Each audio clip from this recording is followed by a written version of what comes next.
All right, the bears are still out, and it's not helped by the fact that some of the results coming through is a bit of a mixed bag.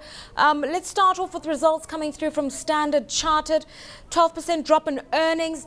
Now, they have incurred a lot of losses on their non-interest income side. They've been vulnerable to bonds and also to forex derivatives. They're one of only two banks out of the entire banking spectrum that's underperformed. What do you make of Standard Chartered? The Standard Chartered results are very, very interesting to look at. Comparing them the year-on-year and also looking at them on a quarter-on-quarter basis. Year-on-year, yes, they are muted results, not the best of performances, but looking at the quarter-on-quarter performance is where really one is able to see all the information presented through the financial statements. And it's the second quarter was not at all good for Standard Chartered Bank.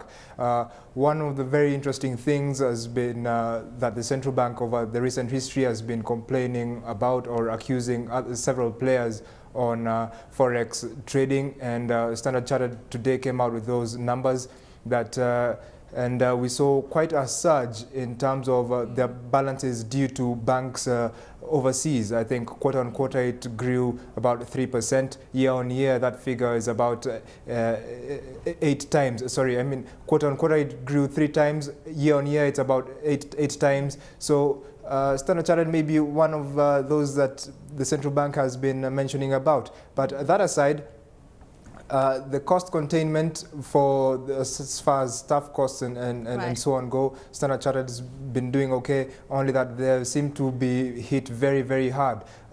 Looking at it from the trading aspect, the treasuries, government securities, they are one of the few that have marked to market, and that is why we've seen them hit hard on the trading securities. All right, others who've also been hit hard, Total, Kenya, and as a result of some weaker first half results, we're also seeing the share price down 2.2%. Now, they've really been a victim of these price controls that have been introduced by the regulator, and we're not sure for how long that policy continues as consumers really feel the pressure of imported inflation from higher fuel costs and a weakened shilling. What do you make of Total going forward? Total is a very interesting play, especially if you try and compare it with Kenyan Market. But generally for Total, those price regulations really hurting their bottom line. The cash is really an issue of concern. The cash figure really dropped by about 90% on a year-on-year basis. Total hit very hard by one, the international crude prices, which are very volatile.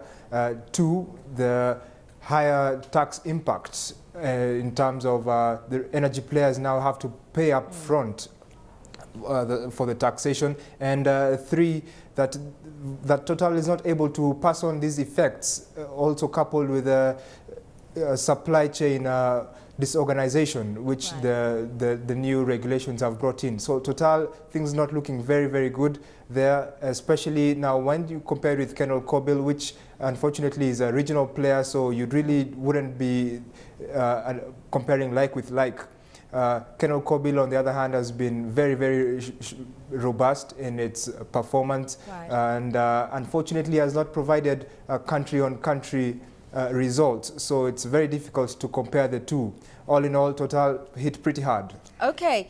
On the good news side, Bamburi up 21% in terms of their profits, and also related in many ways, Crown Badger, the painter, sees profits up by 49 million shillings. Now, does this tell us that what we're seeing on the construction side, on the building material side, the aspirations of people to just move into a higher spectrum by way of middle class, that all of this is starting to have dividends for those who are operating in that space? I think it does. Remember, for the first half of the year, the country's GDP has really been spurred upwards by mainly the construction industry, to name one of the sectors that's been really performing well. So to see these results from players such as Bamburi and Crown Badger, I think these are really what we've been expecting from players in this sector. But looking at it also across the line, Standard Chartered, Total, Bamburi, and Crown Badger, who all released these results today, one thing is very, very certain as to what's happening on the macroeconomy, that the cash position, the tight liquidity market is really beginning to be felt by all. All these companies really had significant reductions in their cash positions. Total, no exception to that. Standard Chartered, the same thing. Even the construction players, Bamburi and Crown Badger in this case, really were pretty hard hit because a lot of their costs are in hard currency, and so the cost of the production has really gone up. Looking at it, Bamburi, issue of competition here coming in, several other players have increased their capacity, so the competitive sphere is really something to worry about. And looking forward, much as management is cautiously optimistic, I think all is not too badly off in the construction sector. All right, thanks.